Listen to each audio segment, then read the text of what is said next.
very remarkable about that project was COMELEC opening or sharing its data with media. And if there's anything that we're learning from it, is that strategic partnerships between media and government can help produce good things. And as Gemma pointed out, what's really needed is more openness and sharing of data, so that there's more accountability. So more transparency leads to more accountability. Let me move on to the next part of the program, which is really a reaction on the part of the politicians. And of course, the COMELEC. There was a lot said about the elections and big data relating to the elections. Now we'd like to hear from our politicians who were involved in the campaign. I'd like to call on stage Congressman Miro Kimbo of Marikina. He is the Liberal Party strategist and spokesman. We saw a lot of him on television during the campaign and during elections. Congressman Kimbo started his legal practice with the law firm Poblador Bautista and Reyes. He was head of the Pag-ibig Fund from 2002 until 2008. During his term, the fund was the most profitable government corporation and was consistently listed in the top 10 corporation in the Philippines. So he must have done something right. He was also elected district representative of Marikina in 2010. And he served as spokesperson of the Liberal Party in the last elections. And he currently chairs the powerful Ways and Means Committee at the House of Representatives. Congressman Kimbo, please, on the stage. He will be joined by Congressman Toby Chanco. He is the UNA strategist and Secretary General. He worked as a businessman before being congressman. He worked as a businessman in Navotas before he ran for vice mayor in 1998. He eventually became mayor of Navotas until 2010. And then he ran for Congress and was elected Navotas Lone District Representative. He served as spokesperson and campaign manager for UNA in the 2013 elections, and they were very good friends and partners. Congressman Chanco. And finally, Chairman Sixto Brillantes of the Commission on Elections is one of the country's top lawyers, and he's been known to be also a very famous election lawyer. He specialized in election law for over 2 decades before he was appointed chair to the COMELEC in January 2011. Under his leadership, the COMELEC undertook a number of bold reforms. It slashed the armed voters list from 1.7 million to 1.3 million. We all know that armed is always problematic whenever the election season kicks in. He also purged the party list contenders from 200 in previous elections down to almost half, or 123 in 2013. And he also created a unit to monitor campaign finances closely and tightened the rules on political ads. The Commission also opened up access to real-time election data to more media entities and election watchdog groups. Chairman Brillantes, please join us on the stage. Yes, quick reactions maybe to the presentations made by Gemma, Google, and even Grace Poe. Okay. Yeah. Thank you. Miro. I followed Gemma. Gemma was 6 years my junior at the UP Diliman. But, listening to everything, if there's really a big mistake insofar as the campaign of Team Pinoy was concerned, was we really did not spend much on social media. And I think all the different parameters and monitoring systems would show that our participation was not even 1/3 of the activity that UNA had. That's probably one of the reasons that if we could, rework it, knowing fully well what we had been told by Maria even early on, siguro hindi lang 10 yung nanalo sa amin, baka 12 na, Tobino, ha? No, but Magreklamo si Toby nun. no, I think while we talk about the power of social media, the victory of grace po is in a sense an antithesis of that today. It's not to say to denigrate the power of social media. We talk about 35% penetration, but she completely represents somebody whose activity in the internet or in the social media was minuscule. And yet the amount of votes that she got, as well as the distance where she left her the number 2 senator was so wide, quite unprecedented. It really goes back. She had a perfect narrative. Everything that we spoke in a country where the top 8 programs are telenovelas, the life of Grace po is one fantastic narrative of redemption, of revenge, of equitable justice. It's all there. It's a perfect formula. And I think she really benefited from the fact that Grace, that Una did not have a complete slate. There's so many explanations on how she was able to do that. Of course, she had the best narrative. She had the best commercial in the last 8 days, which had the most impact on all our surveys. 3 days before the election day, she had the most significant positive reaction with the commercial with her mother. But I think the fact that Una only had 9 candidates and the take-up rate a week before the elections was just at 9 votes, meaning people were not filling up their ballots a week before the elections, she was an automatic first choice by the solid 8 to 9% Una votes. Yeah, the 8 to 9, 10% straight Una votes, all of them would put Grace po as their first alternative among the 3 vacant positions. Secondly is, I think what made her, aside from that narrative, is that when, of course, Toby will disagree. That's why I don't like talking ahead of Toby. Huh? I want You'll Toby get to his be turn speaking later. ahead. But I think what also allowed her was there was a universal acceptance of how she was able to do her campaign. Meaning, she was the daughter of FPJ. She was widely accepted among Una partisans, diehard ERAP, diehard Vice President Binay. She was carried by those people. And in spite of the fact, her separation from Una, in our minds and based on our surveys, actually showed that it gave her a wider acceptance insofar as the Yellow Army was concerned. Meaning at the start, there was ambivalence as far as Cheese, Lauren, and as far as Team Una supporters were concerned. But the minute there was a separation, I think more than Cheese and more than Lauren, Grace was able to galvanize and was embraced by many of the diehard Pinoy followers. Lastly, is that what we really tried to do is, we mince no words about it. It was a midterm elections, and we had a president who was willing to put his first 3 years on the line and get that necessary mandate And he for was the still next very year. popular. And he was counting on that. But obviously, when you put yourself on the line as on a midterm elections, most presidents will fudge about it and will try to just prop up good things, but necessarily try to make the candidates talk about themselves. But in this case, it was unabashed. The president said, let's make it completely Team Pinoy.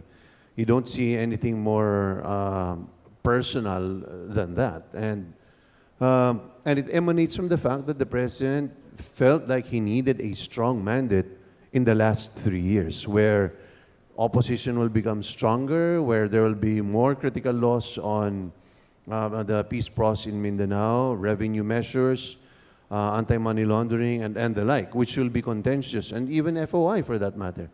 So it was important for him that he put all his eggs there and that he be able to carry it out as a campaign based 50% on his performance and 50% on really the qualifications of the candidates. And I think that's how we managed to succeed, in spite of the brilliance of Toby Tiangco. Huh? So, lastly, is that Go ahead. something that we learned early on was that we really stuck to message discipline. Whatever distractions or side routes that the great Congressman Toby Tiangco was trying to do along the way, we're good friends. Don't worry, guys. Huh? No, but I mean, obviously, it was a political warfare. But we tried as much as possible not to get distracted with the course, which is really the program of the president. And there were great disagreements. People wanted to dish out and as well as engage the opposition. But eventually, it was really message discipline that I think allowed us to thrive. Of course, resources. We had more resources than UNA, and I think You that's... spent more than the opposition. I don't know if as individuals we spent more, because many of their candidates did spend more, but I think as a party, we really had more resources than they did. Of course, we can now say it. No, then we could not say it. But obviously, that's very difficult. Team UNA could not, if they would go to one place, if the president goes to a place, the entire officialdom is there to welcome. But if the vice president or Team UNA goes, and there's no welcoming party, I mean, obviously that will really prove to be even more difficult. Okay, thank you. Toby, your turn. Of course, it was a fun campaign, especially with Miro on the other side. No, of course we accept the results. They got 9, we got 3, but that's how politics is. Just like in any other game, no? There are winners, there are losers. Some win more seats. Unfortunately, we didn't win as much as we wanted to. No, but I think coming here today, what we really wanted to know is how will social media evolve to be a big influencer in the next coming elections? I think that is the biggest question to us. No, why? If you would, I'm sure Mira knows this data also. 80% of the information of a voter is from TV. That is the reason why most of the candidates would spend their money on TV. And that is the reason why campaigns become very expensive, as Maria Reza knows. No? Maybe a 30-seconder would cost 300, 400,000. Diba? Kaya yung, or even more if you will buy all prime time.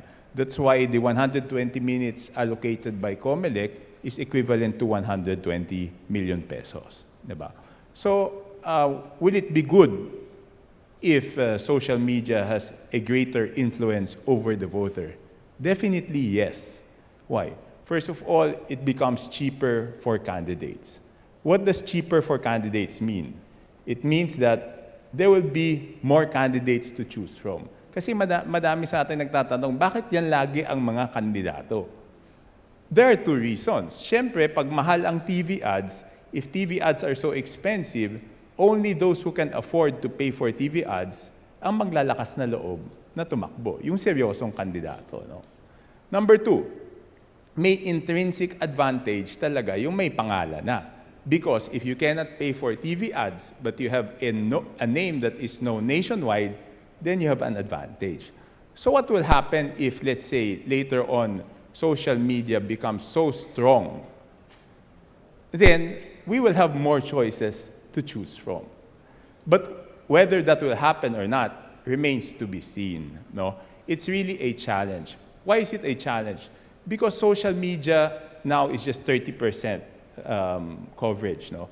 Even if it goes up to 99% in 2015, the question will still be, will it be the basis for people to make decisions during elections?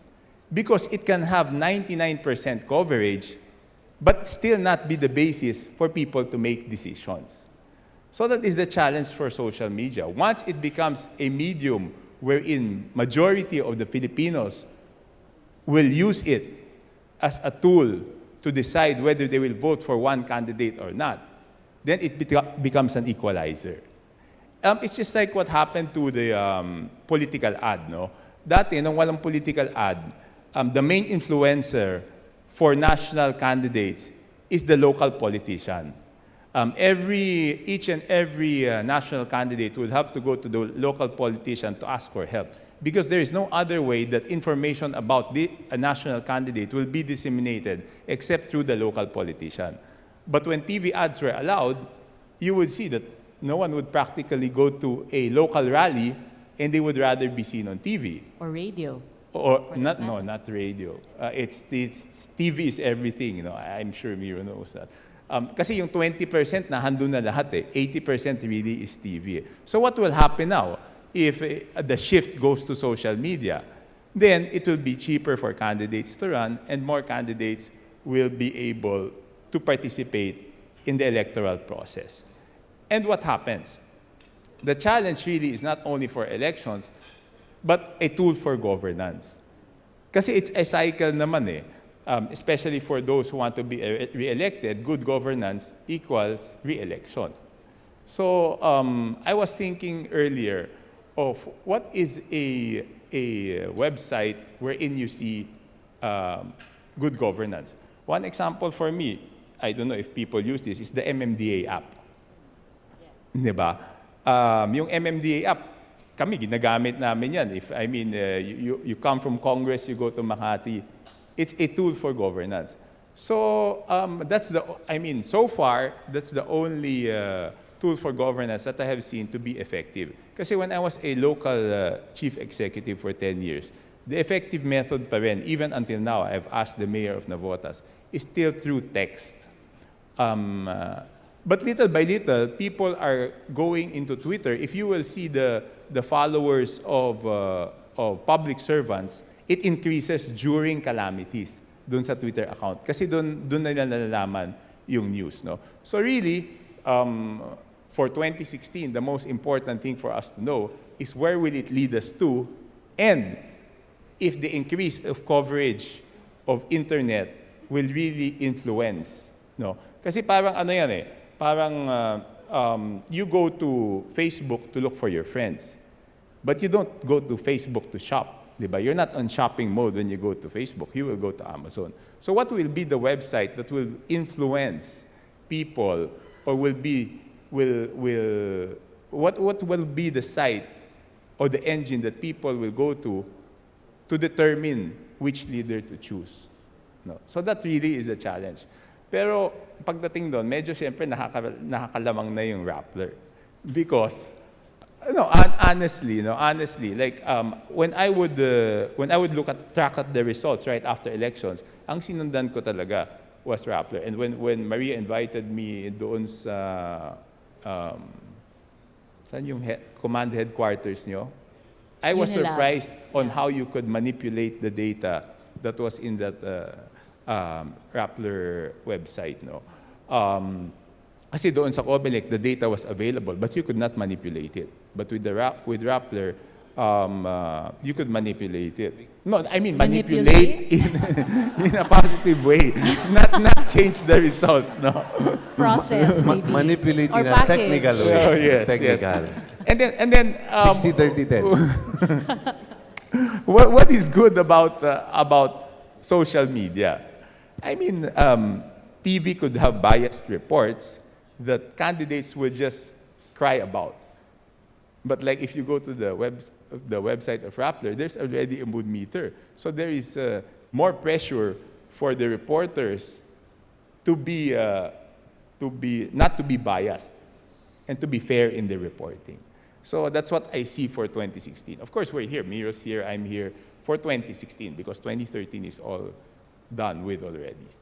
I think that's all. Your point about social media, though, is interesting because if you see that more parties and politicians, candidates will use it more, then that will also give the COMELEC a headache in a way because it's hard to regulate social media. Political ads, chairman tried to put in controls But social media, how do you measure or how do you count exposure? It's hard to regulate. I think the chairman will be more suited to answer that question. Yes, so I segue. Chairman Brillantes. There were also important points that Gemma pointed out. No? There were some concerns that were raised from the media perspective. Maybe you might want to address those as That's well. correct. There was a statement about post-mortem. That is the main problem that we have. What we had, the problem with 2013 is that there was no post-mortem for the 2010 elections. That's the problem that we had. So the post-mortem was done by us. The law, if everybody would read the law, Republic Act 9369, there is a mandatory post-mortem analysis of what happened in the first automated election of 2010. Under the law, Republic Act 9369, it is mandatory that the JCOC, the Joint Oversight, Congressional Oversight Committee, is supposed to come out and review everything that happened in the 2010 election in preparation for the next one. What happened is when I came into the Commission on Election in January of 2011, the mandatory JCOC meetings were never held. So I was trying to ask that the JCOC be convened to assist the Commission on Elections in trying to have a post-mortem analysis. The term really is for us to review, analyze, and make a general assessment of what were the deficiencies in 2010 so that we can make use, rectify, and correct the errors if there were any, as there were, in fact, so much. But this post-mortem to be done jointly by COMELEC, by the NGOs, and principally by the legislature, so that we can correct through enactment of new laws, was never done after the 2010. This is what I am going to insist now, that this mandatory JCOC meet immediately within the next 6 months as mandated by law, so that we can now analyze not only what happened in 2010, but also what happened in 2013.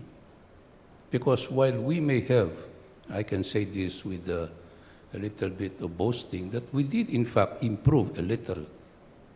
Of course, the postmortem that was given here was that the transmission was worse in 2013 than in 2010. We will explain this with the report that we're coming out, a full report that we're coming out within the next 2 weeks. We will be able to explain why the transmission there were problems about transmission, but this could have been solved if there were a post-mortem analysis of the 2010 problems. There was none whatsoever. So what happened in 2013? Preparations for the 2013, kami ho nag-post-mortem eh. And ako naman, I was not an IT expert. If you'll ask me about manual elections, I'll tell you what we can do in manual elections, both how to manipulate, in quotation, and how to manipulate the manipulators. That I can do. That's what I've been doing for the last 25 years. But when I was out of the Commission on Elections, I was very effective in protecting clients. Toby can attest to that. He was my client for several elections. Sabi ko na FPJ eh. was my client. We were not able to manipulate. We were manipulated. See? So when I came into the Commission on Election, my training for 25 years was how to actually make sure that there will be no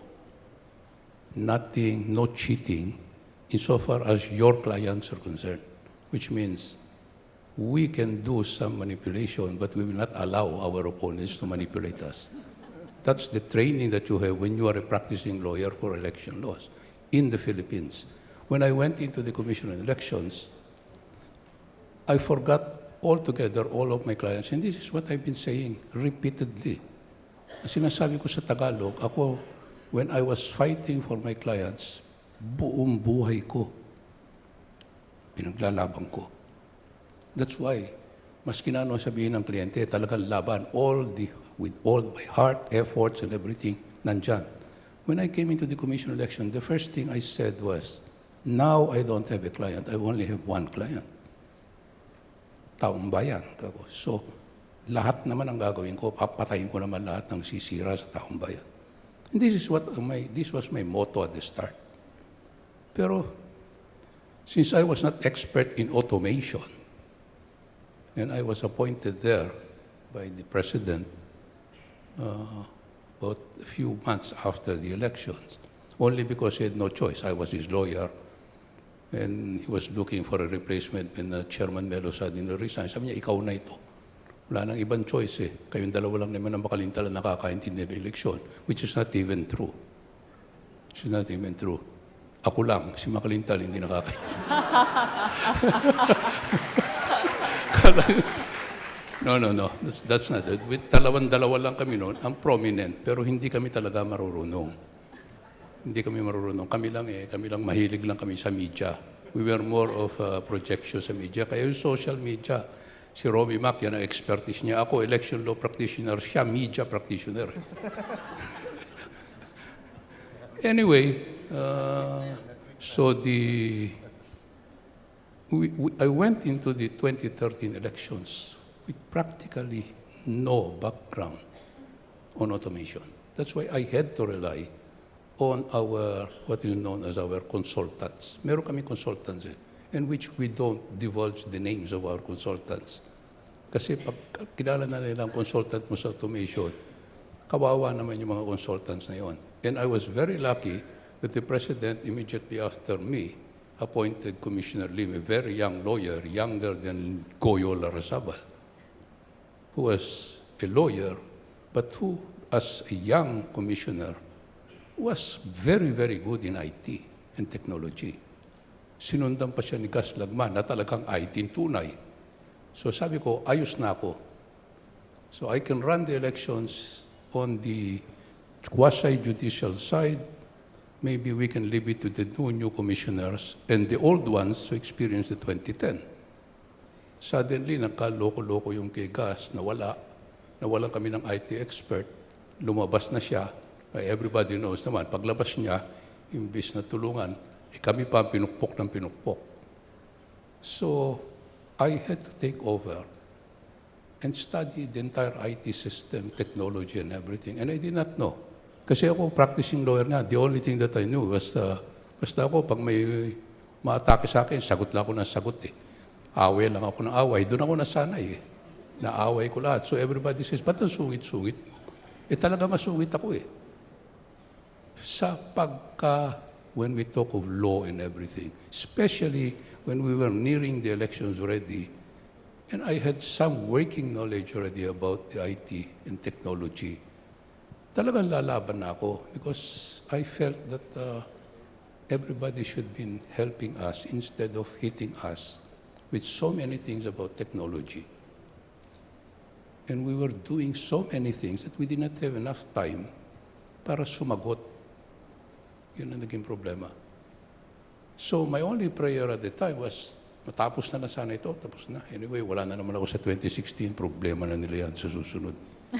Since I'll be retiring 2015, sabi ko, wala na akong pakialam dyan. For as long as I will have a good elections, a fairly good 2013 elections, okay na ako. For as long as wag lang masabi ng mga detractors namin na there were failures in election, okay na ako. But I think, Chairman, the post-mort would still be good to have. The post-mortem is As very, soon as possible very time. important. Because Yes. the framers, the legislature, when they actually passed Republic Act 9369, actually envisioned that this automated system will be the first time used in 2010, would need an automatic review post-mortem. Kaya mandatory nga eh. Joint oversight. They're supposed to meet within 6 months. It just so happened that busy naman siguro yung head ng joint oversight. Alam mo niya naman, si Miriam ang joint oversight ng 2010 hanggang 2013. Hanggang ngayon pa. Very busy siyang pinagagalitan lahat ng tao eh. So, hindi na niya naintindi yung post-mortem. Hindi na niya naintindi yung post-mortem. And I was asking, suddenly, about a month before the elections or 2 months before the elections, that was the only time the JCOC started to meet At ang nag-preside pa, si Senator Alan Peter, na very close sa akin, kaibigan-kaibigan ko. So, hindi na talaga kami nagkaintindihan.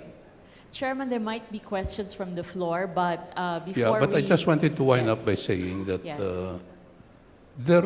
we were not able to perfect. This is the second automated elections that we came in. I think I was a little bit happy what happened.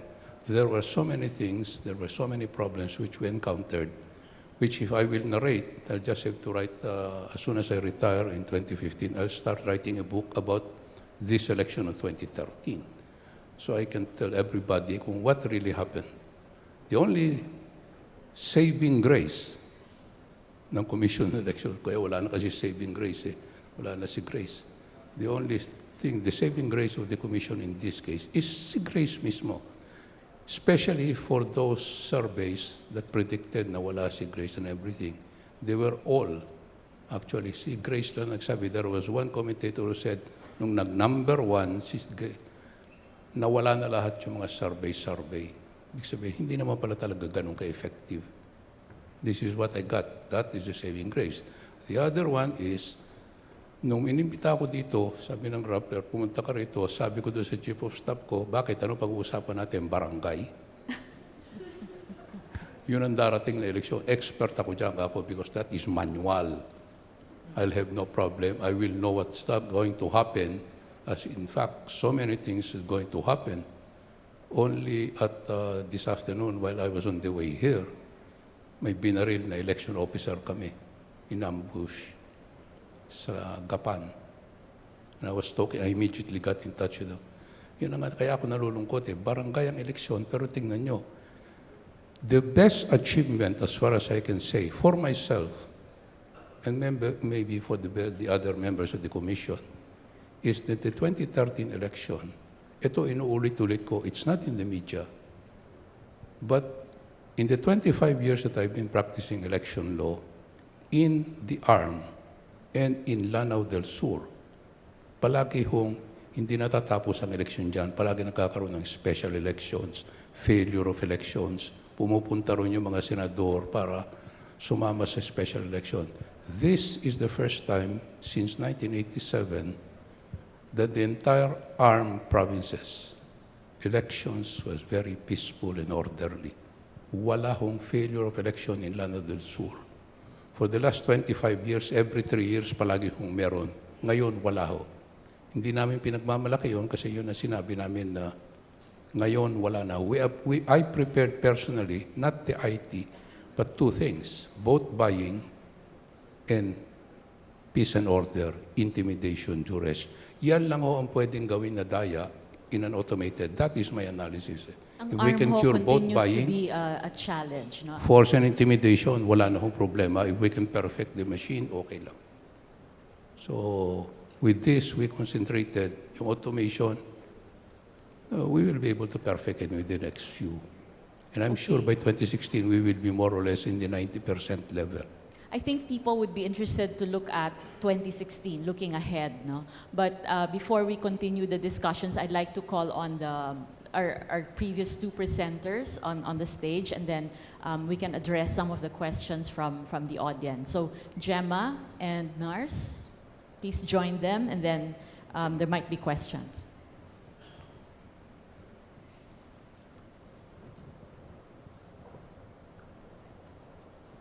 You may address your questions to any of the gentlemen and the lady.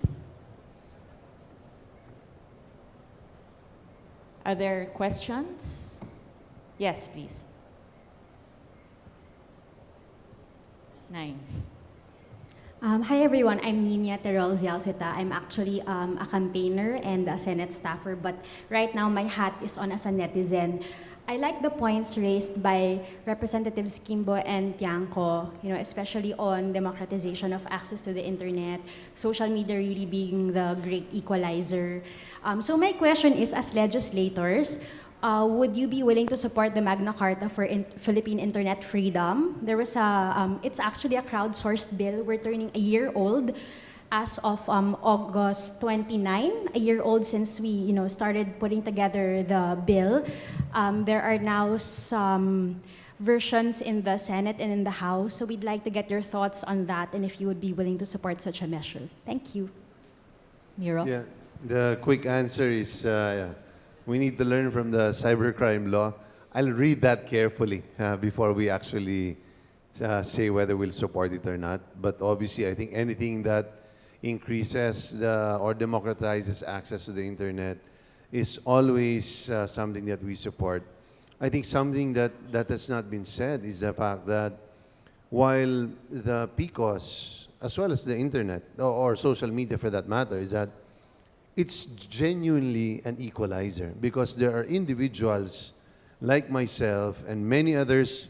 We had 118 neophytes in the 15th Congress, meaning in 2010. That's a record number. And when you look at the bulk of the individuals there, many of us were actually emboldened to run only because it was now being run electronically. If it were manual counting, many of us would not even give it a thought because we know how easily that thing can be wrongly manipulated. But lastly is that I think the bigger challenge now is, it's been mentioned by Maria earlier, that by end of 2016, you will have access. DOST says that access to internet will practically be 99%. Yes.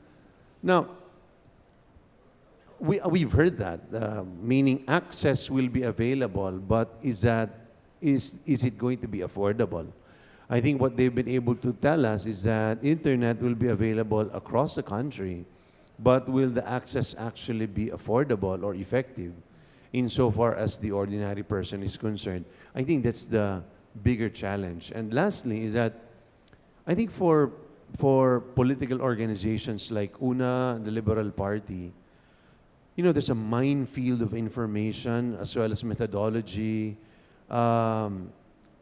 It's tantalizing, meaning the speakers earlier, the amount of information you can get in terms of guiding how you can take on voters as well as the issues that you will take on.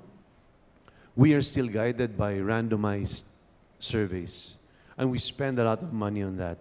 And so far, it's been quite effective. From, 1,800, if you have enough budget, you go to 3,400.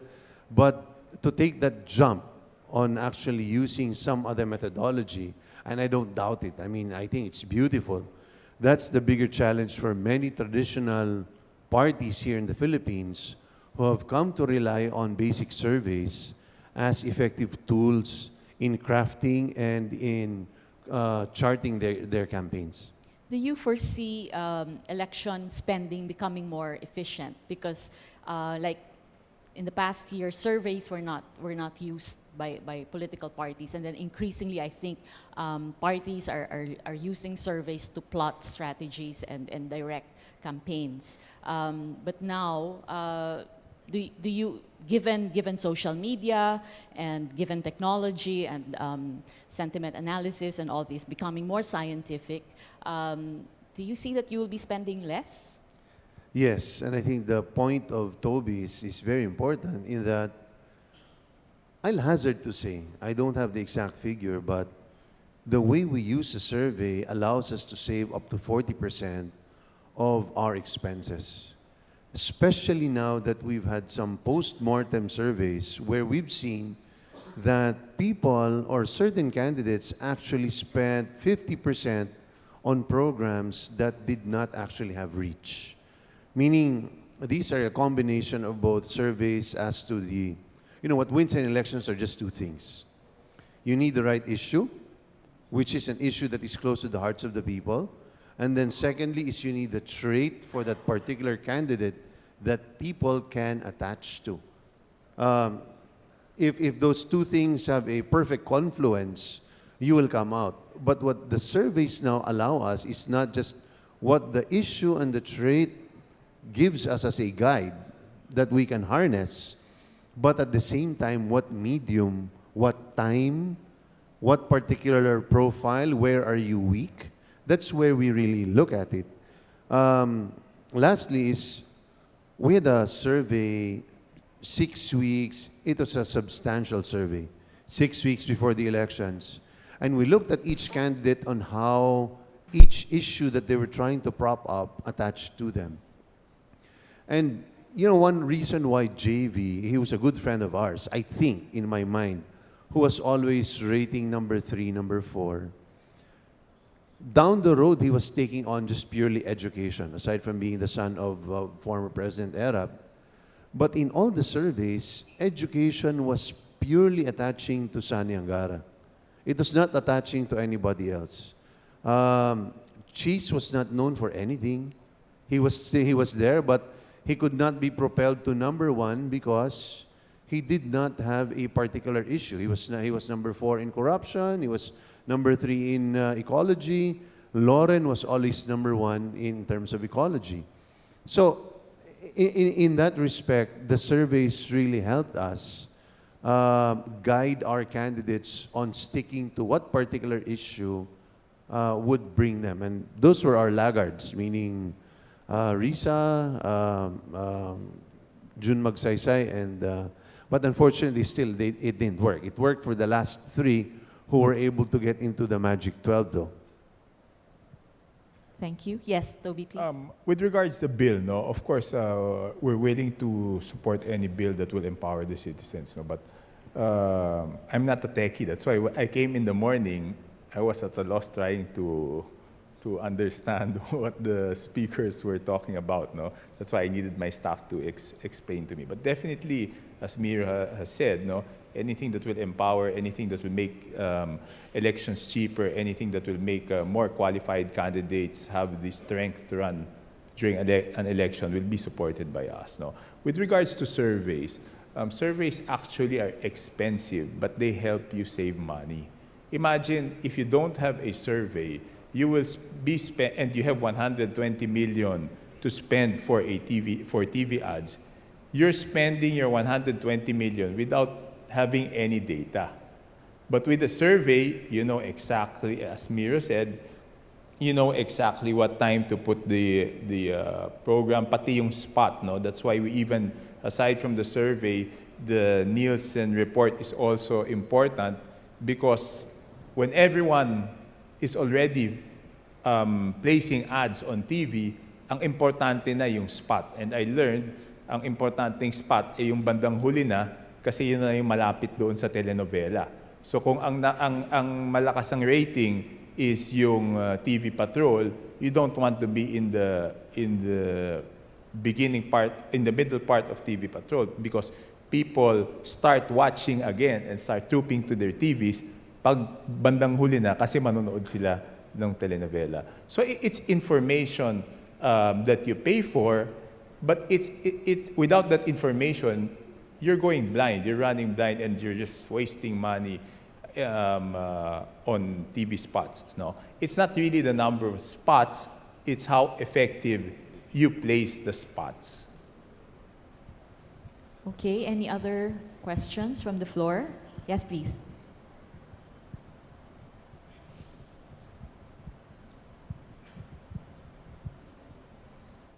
This is not actually a question. This is more of a comment with what Ms. Gemma mentioned earlier with the must-haves for 2016. If there is something that I'm really thankful about this generation is that we are becoming more conscious about our economy, about everything. But there's just one thing that you mentioned earlier about more openness, which would mean more consciousness on the back end or more eyes on the back end and more eyes on the back end. Now, there is just something that I'd like to comment on that because there are some things that are not meant to be shared, especially when it comes to how you how you actually process things, especially when it comes to the voting, like the machine. Because the more we expose it, the more we are actually exposing the fact that, you know, it can be tampered, the results can be tampered. Gemma, you might want to react. Yeah, well, that is one argument that's been said by people who say that the system shouldn't. It's like one, it's proprietary. The other thing is that if you expose the system to everybody, then they will tamper with it. But the thing though is, and this is actually what's powering the open source technologies. With more eyes on code, they're actually able to trap, the community is able to trap gaps in the code, yung mga things that need to be fixed. And then those things are then fixed. Somebody then comes in and recommends a solution or a fix to that problem. If you open the code, then at least people know that there's that problem. They're able to identify that problem. Now, if you don't open that code, the reality is there are still people who have access to the code. There are certain people, and they're limited to certain people. And do you actually trust them? So those are the things. So it's, I believe that if you open something up, more eyes on something, you then make the system more auditable. You open the system for audit to more people. Well, you have a point about open sourcing, but that is if everyone has a clean agenda. You know, things that not everyone would have a clean agenda when it comes to doing those things. Others would be more than prepared that when the time comes that, it's already about the transmission of the data, that's when they'll actually tamper it as well. And it's better to be prepared because there are things also that there's a really good thing about transparency, but not all are meant to be shared, especially those things. It's better that you keep it to the organization internally or to just a few people, I think. If you don't mind me. Okay, Go, so Gemma. with all your, it's like this. Well, the COMELEC is a big organization, diba? There are a lot of people there. You don't know actually there are people who have access to the codes, and you don't actually know if those people have actually shared those, we don't know. We actually don't know. But if you just open, that means then that the code is, whoever has access to the code then has the power to manipulate the code, right? So if that power is limited to a few, that then becomes the source of, it becomes currency in a way. So power, access to knowledge, currency. And you can then approach people and say that I can manipulate code. And that is actually what happened in the past elections. There were people being approached, candidates who were being approached and being told that, yeah, we can manipulate the code, we know the algorithms. But they don't know, so you pay us. But if everybody has access, or not everybody, probably we just want more openness to it because when we looked at, actually it's like this, Chair, when we looked at the qualifications for who can audit or who can access the source code, we realized that we have a fairly competent tech team to begin with already, and not a single person in the tech team can qualify. And it's a very competent tech team, so it's kind of limits who can then look at the loopholes in the system. It's a lot of lines of, if you look at code, diba? It's a lot of lines of information. I understand only a little bit of that. I'm not a programmer. So a lot of lines of information, and then you have to look at them inside the COMELEC office. So it's very difficult to audit then. So that's what I meant.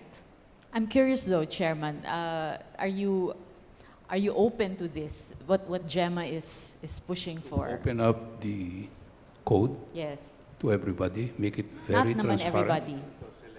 No way. It cannot be done. In the first place, we cannot open it up immediately because the source code, the law itself provides when the source code can be opened up for review.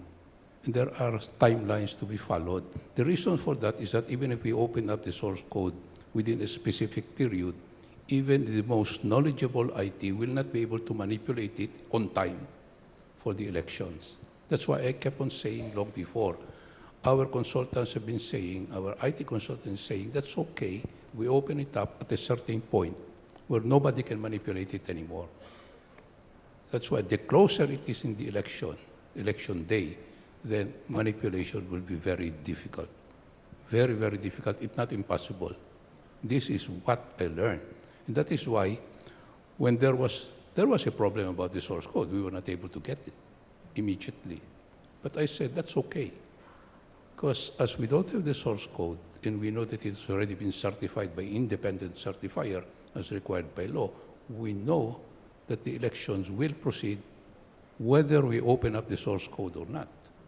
It did not really matter to us. But it was important that we open it to the public so that nobody, there's certain reservations, apprehensions. This is more of public trust na nakita namin yung source code. Maganda ang source code, pwede naman. No? And that's the purpose of the law. The law is, pakita nyo lang, so we can see there might be some problems. It might have been pre-programmed or anything.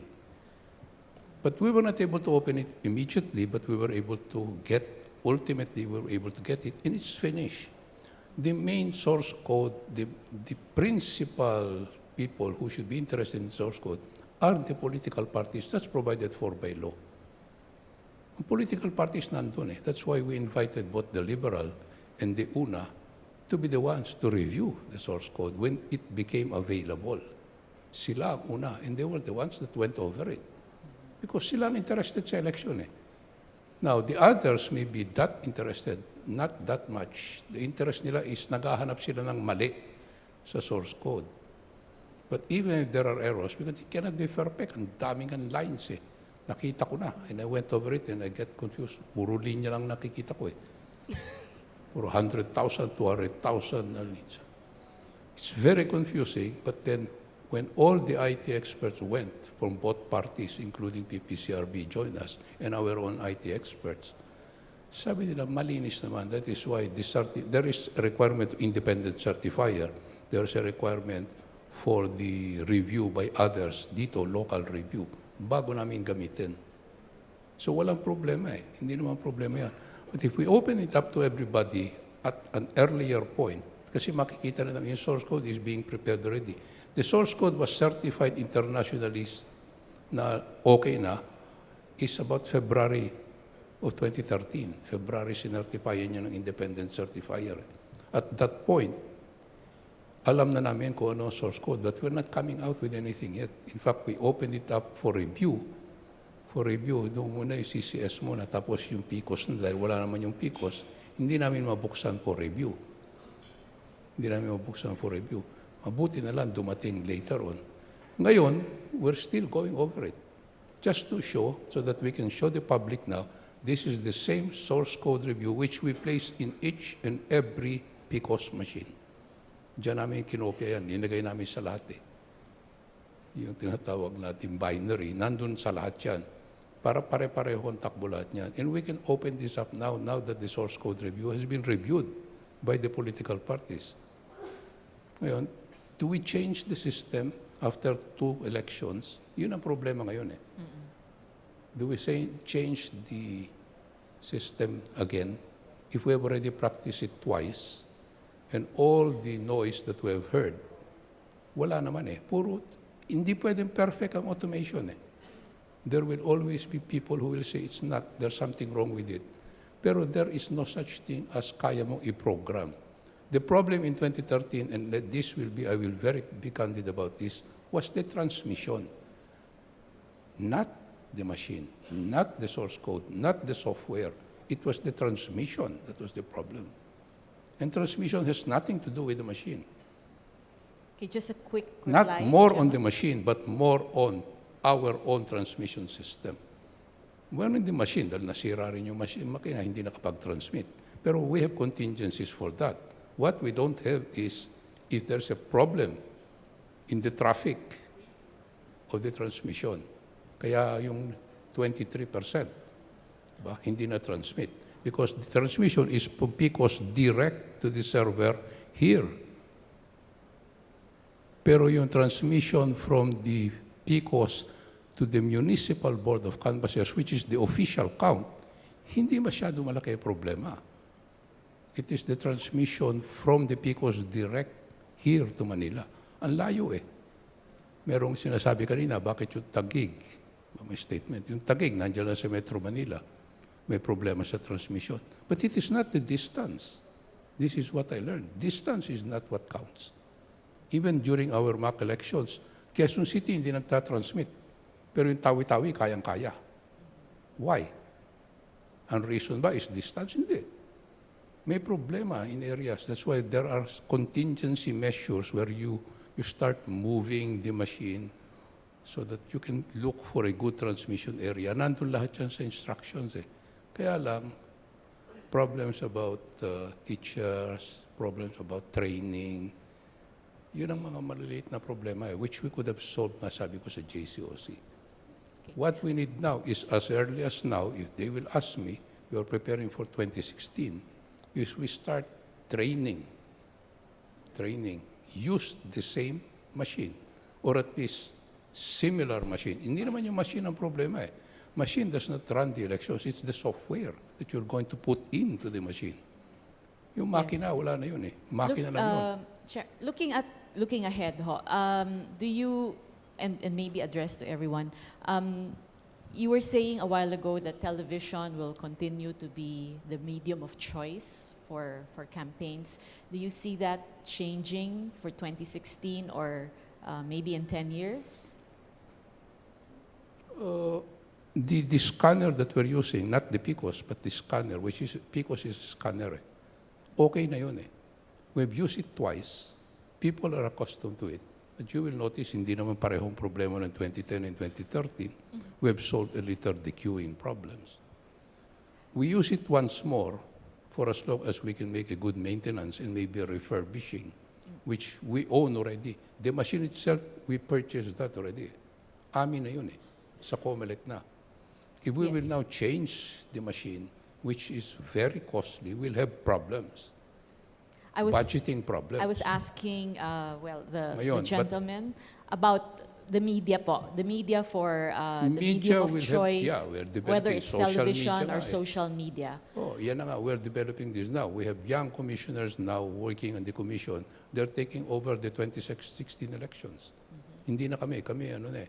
Ako, 66 na. Nag-70 ako 4 years ago. Bibilang na ako pabalik. So 66 na ako ngayon. Si Commissioner Tagle, who's going to retire with me, is already 65. Actually, he's 75. Yes. The young lawyers who were appointed by the President. So the younger all, ones will take yes, over. we have a 36-year-old Commissioner Al Pareño, 39 years old Commissioner Lim, Commissioner Gia is about 47. The oldest among the young ones is Commissioner Grace Padaka, who is about in the early 50s. Sige, thank you So very kami mga much, 70s, Chairman. wala na. They'll take care of it. These are the experts already now. Yeah. I think we have a question. Yes. Yeah, if I may, I have a question for Toby and Miro and a question for the chairman.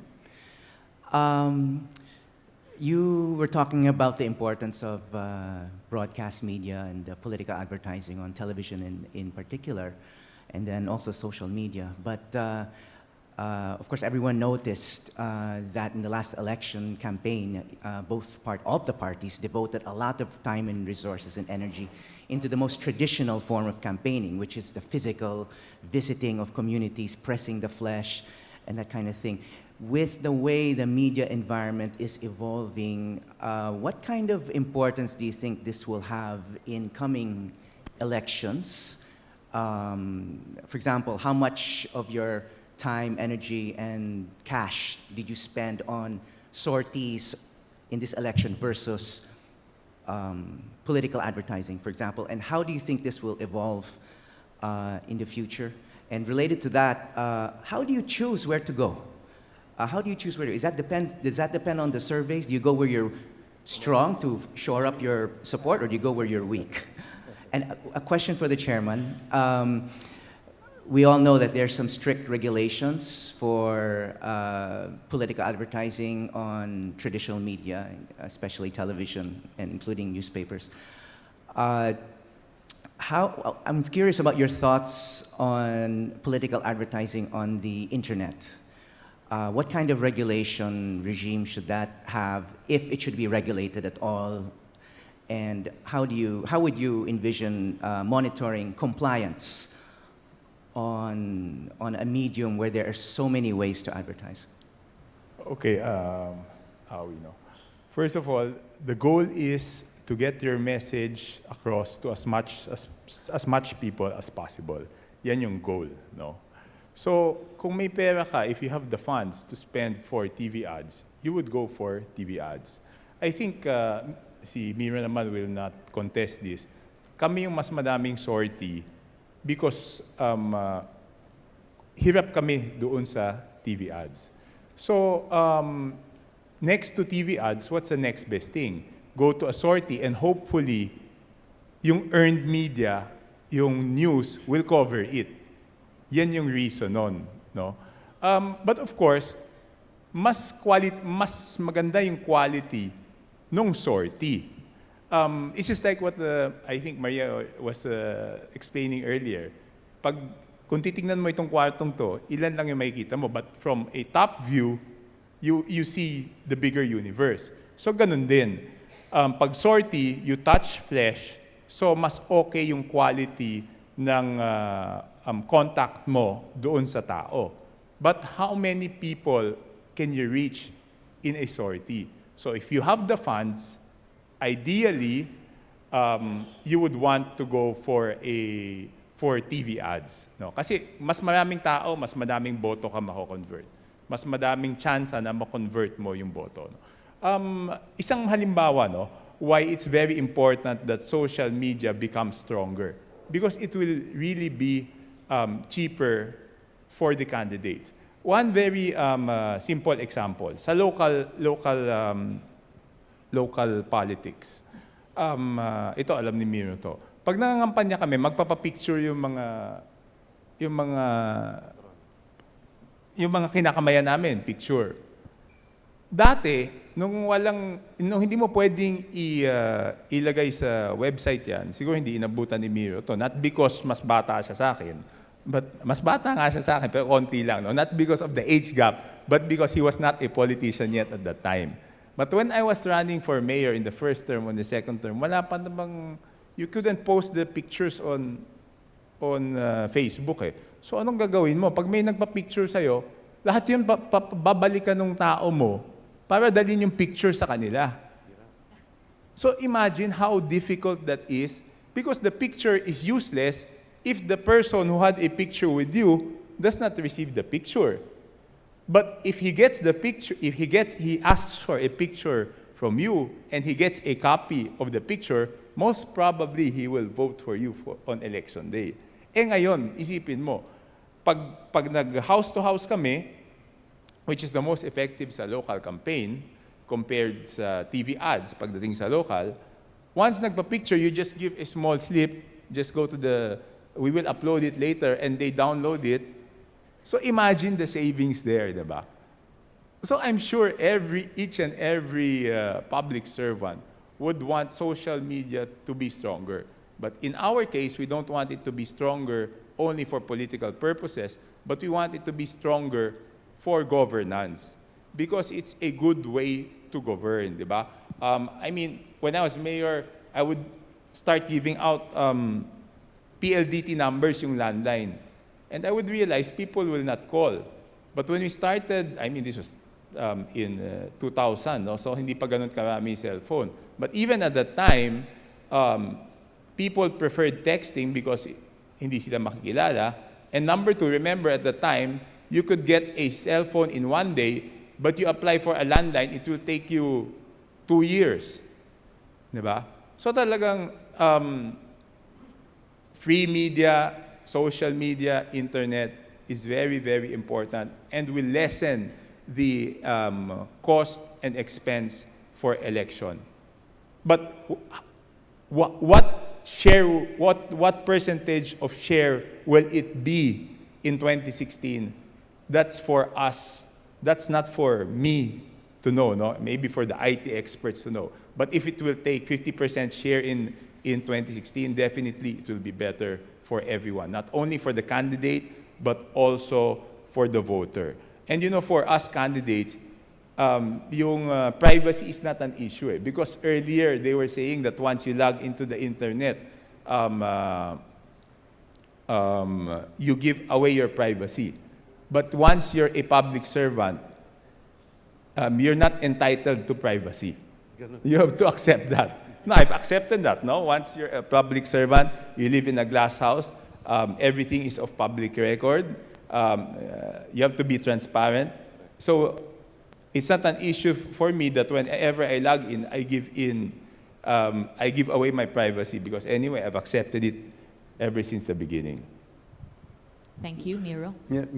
Briefly, is that I don't expect it to change, meaning sorties are necessary. Even in the most developed economies, the presidential elections are still dictated also by sorties. And like as you said, it's dictated by where you're weak, where you're strong, where a local candidate who is close to the president or is close to the party needs strong support.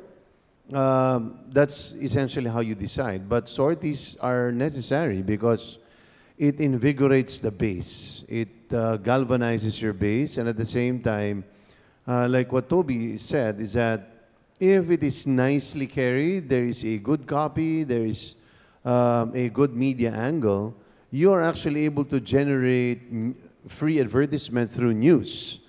Meaning, that's what you always try to attempt. Then when advertisements were not allowed, you do the surveys just so that you could land in the news. Candidate goes to the market, brings out a fish or things to that effect and talks about how high the prices are. But a new angle there is that many of the local candidates, which Toby has said, is that the social media in a particular area is very, very strong in terms of, especially in highly urbanized areas, not within Metro Manila, it really spreads like wildfire, meaning Sonny Angara will be a witness to that. He is somebody who was heavily invested in social media. He's pretty active in Instagram and as well as Twitter. When he goes to Bacolod, it spreads like wildfire among the social media users. You can't say the same if you do it in Caloocan, here in Metro Manila. Meaning, in more concentrated but farther places, social media actually performs that role in terms of information dissemination. They're actually more powerful there when it comes to caucuses or announcements than here in Metro Manila. Chairman? Yeah, regulatory kasi kami. What we control really is more on the campaign finance, which means we don't really sorties. For local candidates, sorties talaga yan. For national candidates, it would be very difficult. It has to be more of the general campaigning sa advertising, sa TV, radio. Pero as the regulatory body, which we try to regulate the amount that you can spend, meron no kasi tayong limitations. And that's why we're trying to connect the campaign period with the amount that you can spend. Ang theory dito is when does the campaign period start? It's actually 45 days for local, 90 days for the national. So let's look up to 2016. Presidential, the elections will start 90 days before. When do we start regulating campaign finance or campaign expenses? Only when the campaign period starts. Ang problema namin is we cannot regulate campaigning before the campaign period. Yun ang naaboso eh. This is what is being abused now, which means before the 90-day period starts, everybody can do anything that they like, since they are not considered candidates as yet. Maybe, okay, thank you. There should be an amendment, just to want to make it clear. Yes. My proposal is that once you say you don't even have to be an official candidate, once you start spending, by saying going around spending, then we start monitoring already your expenses. And if you don't run, then it's okay. But if you run, we start counting. So my proposal, which is really a radical proposal, is to remove altogether the campaign period. Anybody who starts talking about his campaign for 2016, we start monitoring him. But if he does not run, that's okay. But if he runs, that's part of the campaign expense. Okay, Parang Toby, wala na yung campaign pahabol. period. Yung hindi ko lang nasagot yata kay Howie is how do we choose where to go for sorties, no? We choose it based on the potential to get votes. It's not whether we are weak or we are strong there. Even if we are weak, if people there are still willing to change their minds and are still willing to change their minds, we would go there. So it's based on the potential to get votes. Okay, maybe just final words from either Gemma or Nars before we wind up this last Mauna na lang ako. panel. Kasi Yeah, ako since mas we're, matanda. since we're all talking about... Pwede ba ako mauna na sa kanilang dalawang bata? Sige po. No, I just wanted to say na I'll not be Briefly. involved in the 2016 elections anymore. So I've said I'm going to retire 2015. But I'm going to devote this year, starting one half. In fact, I'm not going to participate much in the barangay elections. This is what we did just for the barangay elections. We gave it all to the young commissioners. Sila ho ang nagpo-form ng steering committee, 4 of them. So they're running now the barangay elections. Kaming tatlong matatanda, tahimik na lang kami. If they are unanimous, yun ang decision ng commission. Because 4 na sila, majority. My involvement now is I want to help and assist in the preparation for the 2016 national local elections. That's very, very Yes. important. So yun siguro experience ko in 2013 in the 2 years and a half that I've been there, including what I learned from the errors that he committed, from the so many things that happened, we'll be able to prepare. But the first things first, we have to resolve, ako lang gusto lang sabihin ito, we have to resolve immediately. Papalitan ba natin yung PCOS o yung scanning machine o hindi? We have to decide it now, at least before the end of the year.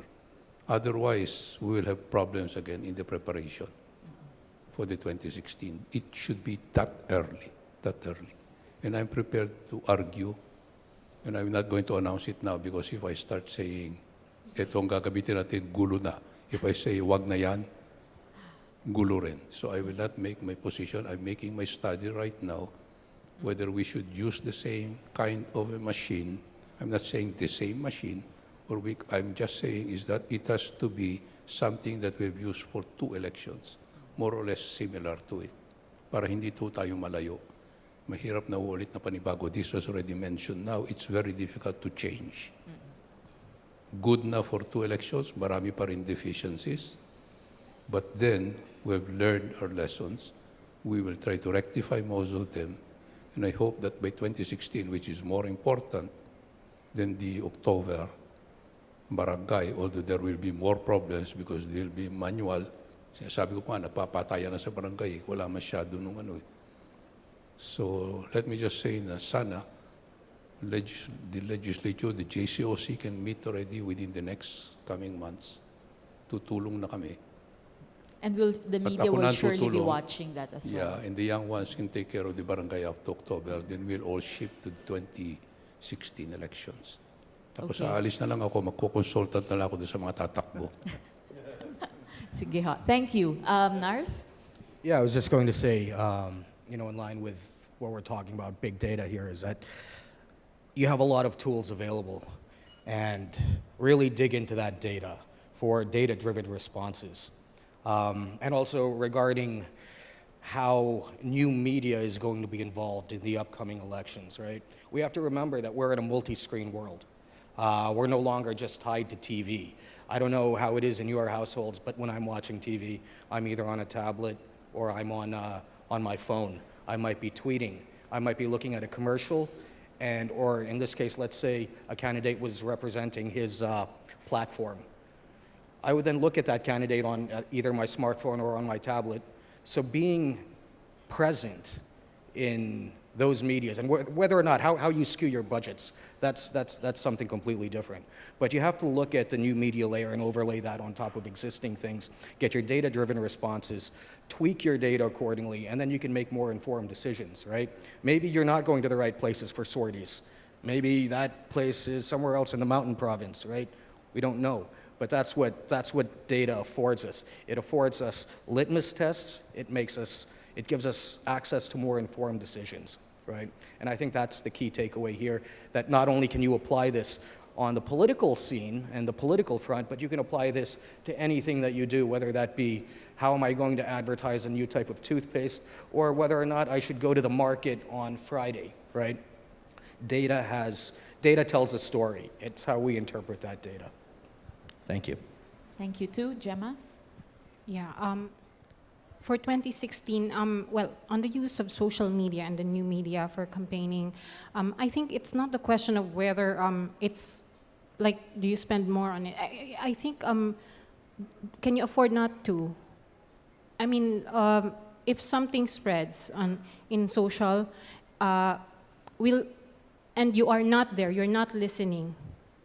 It might not be it might not still be the 90% penetration rate may not happen. I mean, that was a very positive prediction, but even if it doesn't happen, can you afford not to look at social, not to look at what the data tells us? So those are things that I think political parties have to look into.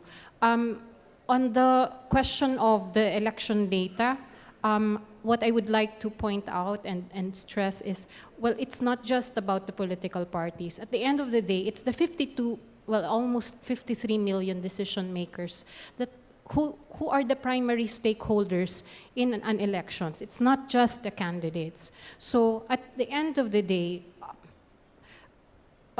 they need to be reassured that their decision was what came out. So, okay, thank you very much to our panel. Please give them a round of applause. We will